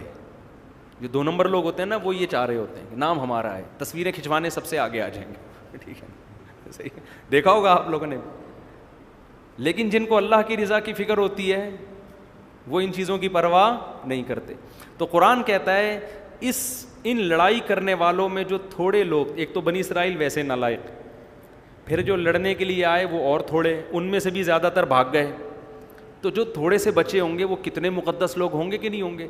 اور ان تھوڑوں سو میں بھی بہت سو کی کوشش تو یہ ہوگی کہ بھائی اس جنگ میں بس کسی طرح ہمیں فتح مل جائے, یہ بھی غنیمت ہے. لیکن جس کا یہ جذبہ ہوگا کہ فتح نہیں, میں وہ کام کر کے جاؤں گا جو کسی نے نہیں سوچا. وہ کیا ہے, ان کا جو سب سے بڑا کمانڈر ہے نا جالوت, میں اس کو قتل کروں گا. یہ کتنا بڑا جذبہ ہوگا کہ نہیں ہوگا. یہ جذبہ کس میں تھا, حضرت داؤد میں. قرآن کہتا ہے وَقَتَلَ دَاوُودُ جالوت, داؤد علیہ السلام نے تو تعاقب کیا, کیونکہ جالوت کے ارد گرد سب سے زیادہ بہادر لوگ تھے, وہ خود بھی بڑا بہادر. تو داؤد علیہ السلام نے ایسی مہارت سے لڑائی کی ہے کہ جا کے جالوت کو قتل کر دیا. یہ وظیفوں کی بیس پہ نہیں ہوا, اس کے لیے تیاری تھی, ٹریننگ تھی. آج ہمارے ہاں بزرگی کا تصور دیکھو کیا ہے. بزرگ کی ڈیفینیشن یہ ہے کہ جو نہ چل سکتے ہوں, بیٹھ جائیں تو پولیس آ کے ان کو اٹھائے. اتنے نیک آدمی ہیں, سمجھ رہے ہو, اتنے نیک ہیں. حضرت لیٹتے ہیں, اٹھ ہی نہیں پاتے, اتنے نیک, چل ہی نہیں سکتے. میں تو کوئی بزرگ نہیں ہوں بھائی, میں تو بہت ہی گناہ گار آدمی ہوں. اب تو میں تھوڑا سست ہو گیا. مجھے یاد ہے پہلے میں وضو کرنے آتا تھا نا, 1 منٹ ہوتا تھا, تو لوگ دیکھ رہے ہوتے امام صاحب مارکیٹ سے شارٹ ہیں. اچانک میں مصلی پہ ہوتا تھا نا, تو لوگ کہتے ہیں کس ٹائپ کا امام ہے یار. لوگوں کے ذہن میں امام کا تصور یہ تھا, خرامہ اپنے گھر کی سیڑھیوں سے چلتے ہوئے آ رہے ہوں, 4 آدمی حضرت کو دھکا دے کے چلا رہے ہوں, ایک نے حضرت کا ناڑا اٹھایا ہوا ہو, دوسرے حضرت نے پائنچے اٹھائے ہوئے ہوں, ٹھیک ہے نا, اور پھر ایسے آئیں. اور عجیب سا ایک ہمارے ہاں جو پیر ہوتے ہیں نا, جاہل پیر, پیروں کی 2 قسمیں, ایک صحیح پیر بھی ہوتے ہیں اور ایک 2 نمبر پیر. 2 نمبر پیروں کو آپ جا کے ذرا دیکھو, کھا کے توندیں نکلی ہوئی ہیں. ایک توند قدرت کی طرف سے ہوتی. میں بار بار کہتا ہوں, کسی کا موٹا پیٹ دیکھ کر اس سے بدگمان ہونا جائز نہیں ہے. یہ نیچرل بھی ہوتا ہے. میں نے بڑے بڑے علماء دیکھے ہیں, بہت کم خوراک ہے لیکن ان کا پیٹ بہت نکلا ہوا ہے. یہ قدرت کی طرف سے ہے. یہ بات صحابہ میں بھی تھا, تابعین میں بھی تھا, محدثین میں بھی تھا, آج بھی ہے. ڈائٹنگ کرتے ہیں, کم کھاتے ہیں, لیکن یہ قدرت نے ان کو وزن زیادہ دیا ہے. لیکن ایک توند وہ ہوتی ہے جو پھوڑ پھوڑ کے نکلتی ہے. ہدیے, نذرانے, بکرے, دمبے اتنے کھاتے ہیں یار. تم خدا کے بندے کبھی روزہ بھی رکھ لیا کرو. اللہ کے بندو, پیر جمعرات کا روزہ سنت ہے, ایام 20 کا کبھی تو کچھ کم کرو. قرآن داؤد علیہ السلام کی تعریفیں کر رہا ہے, ایسی بہادری سے لڑے. تو کیا داؤد علیہ السلام معاذ اللہ ایسے ہوں گے کہ چلا نہیں جا رہا, بیٹھا نہیں جا رہا؟ سلمہ ابن اکوع رضی اللہ تعالی عنہ صحابی رسول ہے, گھوڑے سے تیز دوڑ لیا کرتے تھے, گھوڑے سے تیز. اور آج ہمارے ہاں مذہب کا تصور کیا بن چکا ہے, جتنا بڑا پوستی سست ہوگا اتنا نیک ہوگا. دم کرا رہے ہوں گے لوگ اس سے, لوگ اس سے کیا کروا رہے ہوں گے؟ دم کروا رہے ہوں گے. اور اگر کوئی جاگنگ کر رہا ہے, گھڑ سواری کر رہا ہے, بھاگ رہا ہے, دوڑ رہا ہے, چست ہے, ہل رہا جل رہا ہے, فضول قسم کا آدمی, بزرگ تو یہ ہو ہی نہیں سکتا. تو یہ اسلام کا کیا کانسیپٹ ہم نے دماغ میں بٹھا لیا ہے. اسلام تو آپ کو فجر کے لیے کیوں اٹھا رہا ہے؟ سلانے کے لیے تھوڑی اٹھا رہا ہے. او بھائی یہ ٹائم ہے اٹھنے کا. کامیاب قومیں صبح کے وقت اٹھا کرتی ہیں, ناکام قومیں 12 بجے سو کے اٹھتی ہیں. خیر کہاں سے کہاں بات چلی گئی. میں تو جب یہ آیتیں پڑھتا ہوں نا, میں سوچتا ہوں یار کیا داؤد علیہ السلام کی ٹریننگ کیا ہوگی, ہے وہی کیا تلوار چلانا اور گھڑ سواری جانتے ہوں گے. اور داؤد علیہ السلام کی یہ خوبی ہے کہ قرآن نے جتنا عبادت کا تذکرہ داؤد علیہ السلام کا جس اہتمام سے کیا ہے, میری معلومات کے مطابق کسی دوسرے شخصیت کا ایسا تذکرہ نہیں کیا. اس سے پتہ چلتا ہے کہ داؤد علیہ السلام جتنے بڑے کمانڈر تھے اتنے ہی زیادہ عبادت گزار بھی تھے. عبادت بھی ویسے ہی تھی ان کی. آج اگر کوئی لڑائی کے میدان میں آگے ہوتا ہے تو وہ لبرل بن جاتا ہے, وہ مذہب سے بالکل دور, وہ نماز روزے سے غافل ہو جاتا ہے. تو قرآن کہتا ہے وَقَتَلَ داؤد جالوت, داؤد علیہ السلام نے کس کو قتل کیا؟ جالوت. اللہ نے خوش ہو کے آتاہ اللہ العلم والحکمہ, علم بھی دے دیا, حکمت اور نبوت بھی دے دی, پیغمبر بنا دیا اللہ نے. اور اب حکم دیا آئندہ کمانڈر کون ہوگا؟ آپ ہوں گے. اب بنی اسرائیل کی قیادت کس کے پاس آئے گی؟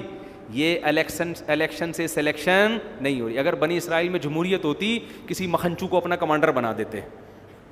یہ جمہوریت جو آج کل مارکیٹ میں چل رہی ہے نا صحیح ہے نا, وہ یہی چل رہی ہے. جو جھوٹ بولتا, سب سے زیادہ نعرے لگاتا, وہی سب سے آگے آتا. تو اللہ کی طرف سے سلیکشن تھی, داؤد علیہ السلام کو کمانڈر بنا دیا, خلیفہ بنا دیا گیا. اور داؤد علیہ السلام کو حکم دیا گیا کہ اب یہ قوم فتح ہو گئی ہے, اب آپ نے دین کا جھنڈا پوری دنیا میں نافذ کرنا ہے, اب آپ جہاد کریں گے. تو داؤد علیہ السلام لڑتے رہے, پوری زندگی لڑائیوں میں گزری. کمال کی بات ہے داؤد علیہ السلام کی پوری زندگی 3 چیزوں میں گزری ہے. شادیاں بھی دبا کے کی ہیں, بہت کثرت سے شادیاں کی. کیوں؟ نسل کثرت سے پیدا ہو, کیونکہ جنگوں میں جب اتنے لوگ شہید ہوں گے, یہ اگر آپ کی گروتھ ریشو بڑھے گا نہیں تو آپ کی قوم سمٹ کے کیا ہو جائے گی؟ ختم. پاکستان آرمی میں جو جوان اتنی کثرت سے ہے نا, مجھے ایک نیوی کے بہت بڑے کمانڈر نے یہ بات بتائی کہ امریکہ اور یورپ کو اپنی آرمیوں میں اپنی قوم کے جوان بھرتی ہونے کے لیے نہیں ملتے. نہیں آ رہی بات؟ ان کو کرائے پہ دوسری قوموں کے لوگ اپنی آرمی میں بھرتی کرنے پڑتے ہیں. کسی دوسری قوم کا آدمی آپ کی قوم کے لیے اس جذبے سے نہیں لڑے گا, وہ تو کرائے پہ آیا ہے نا. امریکہ اور ان قوموں میں اتنے لوگ نہیں ہیں, جبکہ انہوں نے کہا ہمارے پاکستان میں کیا ہے, لائن لگی ہوئی ہوتی ہے سلیکشن کے لیے. ہر آدمی کہتا ہے مجھے بھرتی کرو, دوسرا کہتا ہے مجھے بھرتی. یہ کیوں ہے؟ گروتھ ریشو زیادہ ہے. اگر یہ 2 بچوں پہ آ گئے نا ہم, تو یہ فیسلٹی ہماری کیا ہو جائے گی؟ ختم. عسکری لحاظ سے کمزور پڑ جائیں گے. تو داؤد علیہ السلام نے کثرت سے, اس زمانے میں 4 سے بھی زیادہ شادیوں کی اجازت تھی. خواتین سے معذرت کے ساتھ اوپر بیان سن رہی ہیں, بولیں گے پھر آ گیا. اب کیا کریں, داؤد علیہ السلام نے کی تھی تو میرا کیا قصور ہے اس میں؟ داؤد علیہ السلام نے بہت کثرت سے شادیاں کی, بہت کثرت سے. یہ تمام آسمانی کتابوں میں اس کا تذکرہ ملتا ہے. 3 کام کثرت سے. ایک لڑائی, پھر اللہ نے خوش ہو کے نا آپ کے ہاتھ میں لوہے کو نرم کر دیا. کہ اب آپ لوہا جدھر چاہیں گے مڑ جائے گا. آپ زرہیں بنائیں, قرآن کہتے ہیں وقدر فی السرد, جنگی ٹوپیاں بنائیں. داؤد علیہ السلام خود اپنے ہاتھ سے جنگی ٹوپیاں بناتے تھے اور جنگی لوہے کے لباس بناتے تھے, تلوار اس پہ اثر نہ کرے. اسباب اختیار کر رہے ہیں. اور پھر قرآن ان کی عبادت کا تذکرہ کرتا ہے, یا جبال اوبی معہ والطیر, اے پہاڑوں داؤد جب اللہ کی تسبیح کریں, لا الہ الا اللہ پڑھیں, تو اے پہاڑوں تم بھی داؤد کے ساتھ اس تسبیح میں شریک ہو جاؤ. اور قرآن داؤد علیہ السلام کے بارے میں ایک اور بات کہہ رہا ہے, فصل الخطاب, بہترین بات کرنے کا, تقریر کرنے کا ملکہ عطا کیا. جب تقریر کرتے, بیان کرتے, خطابت کے جوہر دکھاتے, لوگوں پر ایک جادو جو ہے نا, وہ ایسے لوگ مبہوت ہو جایا کرتے تھے. ہمارے بہت سے لیڈر ہیں, بولتے ہیں, آدمی کہتا ہے تو بولنا کیا چاہ رہا ہے, تیرے منہ سے نکل کے آ رہا ہے, بولنا ہی نہیں آتا. ہمارے اکثر لیڈروں کو, لیڈر میں ایک بہت بڑی کوالٹی کیا ہوتی ہے, اس کو بولو آنا چاہیے, بولنا ہی نہیں آ رہا ہوتا ہے. آدمی کہتا ہے یار یہ ہمیں سمجھا رہا ہے, اس کو خود سمجھ میں نہیں آ رہا ہے یہ بول کیا رہا ہے, ادھر ادھر کی پھینک رہے ہیں, ادھر کی پھینک رہے ہیں, وہ چور ہے, وہ فلانا ہے, وہ یوں ہے. خیر ابھی ہمیں اپنے لیڈروں کا وہ نہیں, مقصد ہمارا وہ نہیں ہے, ہم تو داؤد علیہ السلام کی تعریفیں کر رہے ہیں. قرآن کہہ رہا ہے فصل الخطاب, اسپیکنگ پاور عطا کی ہم نے کس کو, داؤد کو. تو کمانڈر میں یہ ضروری ہے کہ جب وہ تقریر کرے تو لوگوں کے دل لرز جائیں, لوگوں کو موٹیویشن ملے. داؤد علیہ السلام تقریر کرتے, آواز اتنی خوبصورت اللہ نے داؤد علیہ السلام کو عطا فرمائی کہ جب وہ زبور کی تلاوت کیا کرتے تھے, وَالطَّيْرَ مَحْشُورَةً, اللہ فرماتے ہیں پرندے ان کی آواز کے گرد آ کے اکٹھے ہو جایا کرتے تھے. اتنی خوبصورت آواز میں تلاوت کرتے کہ پرندے اکٹھے ہو کے سنتے. پہاڑ ان کے ساتھ لا الہ الا اللہ کی صدائیں بلند کرتے. اور حدیث میں آتا ہے بہترین روزہ داؤد علیہ السلام کا روزہ ہے. پوری زندگی داؤد علیہ السلام نے کیسے گزاری, ایک دن روزہ اور ایک دن ناغا. ایک دن روزہ, ایک کنٹینیو کیوں نہیں رکھے, صحت خراب ہو جائے گی, آگے لڑنا بھی ہے, سمجھ رہے ہیں. ایک دن روزہ ایک دن ناغا, ایک دن پوری زندگی حضرت داؤد علیہ السلام کا یہ معمول تھا. رات کو 3 حصوں میں تقسیم کیا ہوا داؤد علیہ السلام نے. حدیث میں آتے یہ بات روایات میں ہے کہ داؤد علیہ السلام نے رات کے 3 حصے, ایک حصہ خود عبادت کرتے, سو جاتے, گھر والوں کو جگاتے, بچوں کو جگاتے, اس طرح سے 3 حصے. پورا گھر رات کو کس میں مشغول ہوتا تھا, عبادت. تو یہ وہ لوگ تھے بھائی جنہوں نے دنیا میں بڑے بڑے کارنامے سر انجام دیے. قرآن کہتا ہے داؤد علیہ السلام کو ہم نے بیٹا دیا سلیمان, صحیح ہے نا, اور ہم نے کہا آپ کے دنیا سے جانے کے بعد آپ کے مشن کو کون سنبھالے گا, بولو سلیمان. پھر وہ ان کے اللہ نے واقعات بیان کیے, ان کو ان سے بھی زیادہ کمالات عطا کیے اللہ تعالیٰ نے. اور کمال معذرت کے ساتھ شادیاں انہوں نے بھی بہت کی ہیں. یہ میں اس لیے کہہ رہا ہوں کہ زیادہ شادیاں کرنا یہ انسان کے 2 نمبر ہونے کی, عیش پرست ہونے کی علامت نہیں ہے. یہ پیغمبروں کی سنتیں ہیں. یہ تو اسلام نے 4 کی پابندی لگا دی ہے, 4 سے زیادہ الاؤ نہیں ہے. اسلام سے پہلے جتنے بھی مذاہب دنیا میں تھے آسمانی, ان میں 4 سے بھی زیادہ کی اجازت تھی. تو سلیمان علیہ السلام کی 100 بیویوں کا ذکر صحیح بخاری میں ہے. سمجھتے ہو آپ نا فری ہونے کی. میرے پاس ہمارے ایک شاگرد تھے بہت باریک سے نا, میں ان سے مذاق بہت کرتا تھا. بس یہ آخری بات کر کے بیان ختم کرتا ہوں. بہت دبلے پتلے نا, تو میں طلبہ کو ویسے ہی 4 شادیوں کی باتیں شروع کر دیتا تھا. میں وہ بڑے شوق میں نا, جوش میں آ جاتے نا, ایسے کر کے یوں کر کے نا سنتے. میرا ان سے مذاق تھا, ناراض نہیں ہوتے تھے. میں ان سے کہتا بھائی دیکھو آپ برائے مہربانی آپ اس تقریر سے متاثر ہونے کی کوشش نہ کریں. میرے کیوں استاد جی؟ میں نے کہا یار دیکھو سمجھا کرو بات. میں نے کہا گلوکوز کی بوتلوں کا پہلے سے انتظام کرنا. وہ بھی ہنستے تھے, برا نہیں مانتے تھے. تو میں ان سے کہتا تھا آپ ایک دم جوش میں نہیں آؤ. تو بعض لوگ 100 شادیوں کو سن کے ایک دم جوش, بھائی آج کل صحتیں اتنی نہیں ہیں, اور ویسے بھی اجازت بھی نہیں ہے. تو اپنی صحت کو دیکھ کے جذبہ, ہم تو بیان کریں گے 4 شادیوں پر, لیکن آپ نے اپنی صحت کے بارے میں آپ خود جانتے ہو. ایسا نہ ہو میرا بیان سن کے آپ کر لیں اور اس کے بعد کہیں یار یہ ایک عذاب میں مفتی صاحب نے ایک مصیبت میں ڈال دیا ہے. مجھ سے لوگ پوچھ رہے ہوتے ہیں آ کے, جب دوسری شادی کا مشورہ دیتا ہوں نا میں, تو ایک دن ایک صاحب آئے, میں نے ان کو سمجھایا, کہہ رہے میں بیوہ سے کر رہا ہوں, یہ وہ نا پوری بات ہو گئی. پوچھنا چاہ رہے تھے, ان کے منہ سے نکل نہیں رہا تھا. پھر مجھے کہتے ہیں یار وہ ایک بات آپ سے کرنی ہے ذرا اکیلے میں. میں نے کہا آ جائیں بھائی, چھاؤں میں آ جائیں. کہہ رہے ہیں یار وہ خوراک وراک ذرا بتا دیں گے کیا کھانا ہے. میں نے کہا بھائی یہ روٹی کھاتے ہیں اور تو ہمیں کوئی خوراک معلوم, صبح پراٹھا کھا لیتے ہیں انڈے کے ساتھ, دوپہر کو روٹی, یہی ہے. اور تو یہ حکیموں سے رابطہ کرو. تو کہاں سے کہاں بات چلی گئی میرے بھائی. تو داؤد علیہ السلام کی پھر اللہ نے خلافت قائم کی. آج یہودی ڈیوڈ نام رکھتے ہیں نا داؤد علیہ السلام پر. ازبکستان ہمارا جانا ہوا, یہودی کہتے ہیں کہ وہاں داؤد علیہ السلام کی قبر ہے. مجھے نہیں پتہ ہے یا نہیں ہے, لیکن یہودی بہت جاتے ہیں آج بھی وہاں. تو ہمیں بھی بتایا گیا قبر ہے, لے ہم تو نہیں گئے وہاں پہ, ہم نے کہا پتہ نہیں ہے بھی کہ نہیں ہے. تو لیکن یہ کہ یہودی کہتے ہیں, ازبکستان ہے نا رشیا کی آزاد ریاست, تو میرا سفر ہوا ہے وہاں پہ, اور تو وہ کہتے ہیں کہ داؤد علیہ السلام کی وہاں قبر ہے. یہودی بہت جمع ہوتے ہیں وہاں پہ, واللہ عالم ہے یا نہیں, اللہ ہی بہتر جانے. یقینی طور پر تو اللہ نے صرف نبی صلی اللہ علیہ وسلم کی قبر کو محفوظ کیا ہوا ہے. تو یہ واقعات ہیں بھائی, جس بہت سارے اور بھی مضامین تھے, پھر کل بیان کریں گے انشاءاللہ اس کو. تو ان واقعات سے ہمیں سبق کیا ملتا ہے کہ دیکھو ہمیں بھی ان لوگوں کی زندگی سے سبق حاصل کرنا چاہیے. سب سے پہلی اس میں جہاد کی اہمیت پتہ چلتی ہے. تو ہمیں اپنی فوج کو موٹیویٹ کرنا چاہیے. فوج کی اس طرح سے برائی کرنا کہ فوجیوں کا جذبہ ہی ختم ہونا شروع ہو جائے, یہ طریقہ کبھی بھی ٹھیک. کوئی عیب ہے بیان کرو, اصلاح کی کوشش کرو, لیکن یہ کہنا یہ ہیں ہی چور, یہ ہیں ہی ایسے, اس کا نقصان یہ ہوگا کہ جو آپ کے لیے لڑ رہا ہے نا میدان میں, اس کو موٹیویشن نہیں ملے گی. لوگ کہتے ہیں ہم ان فوجیوں کو تھوڑی کہتے ہیں, ہم تو ان کے افسروں کو کہتے ہیں. وہ بھائی جو ماتحت ہوتا ہے وہ اپنے افسروں ہی کے کہنے پہ آگے لڑ رہا ہوتا ہے. تو کبھی بھی اپنے ملک کے دفاع پہ سمجھوتا مت کرو. میں نہیں کہہ رہا یہ دودھ کے دھلے ہوئے لوگ ہیں, میں نہیں کہہ رہا, لیکن ایک مخالفت اعتدال سے, اتنا آگے مت بڑھو کہ افورڈ نہ کر سکو. سمجھ رہے ہو؟ تو جہاد کی اہمیت بھی اس سے پتہ چلتی ہے.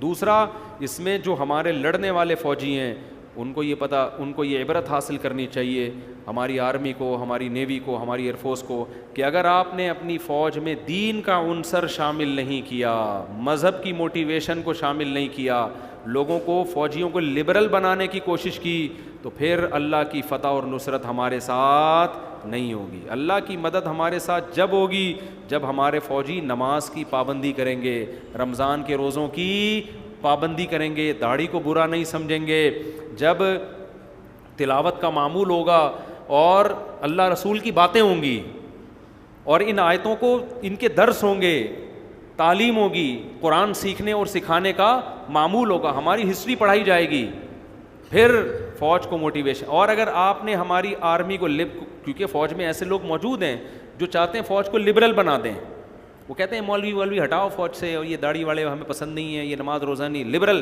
تو میرے بھائی جس دن آپ نے اپنی فوج کو لبرل بنا دیا تو پھر اللہ کی مدد ہٹ جائے گی, شہادت کا جذبہ ختم ہو جائے گا. یہ بھی ہمیں ان آیتوں سے سبق ملتا ہے. اور شادیوں کا سبق بھی وہ تو ملتا ہی رہتا ہے, ٹھیک ہے نا, اس کو ابھی میں زیادہ ہائی لائٹ نہیں کروں گا.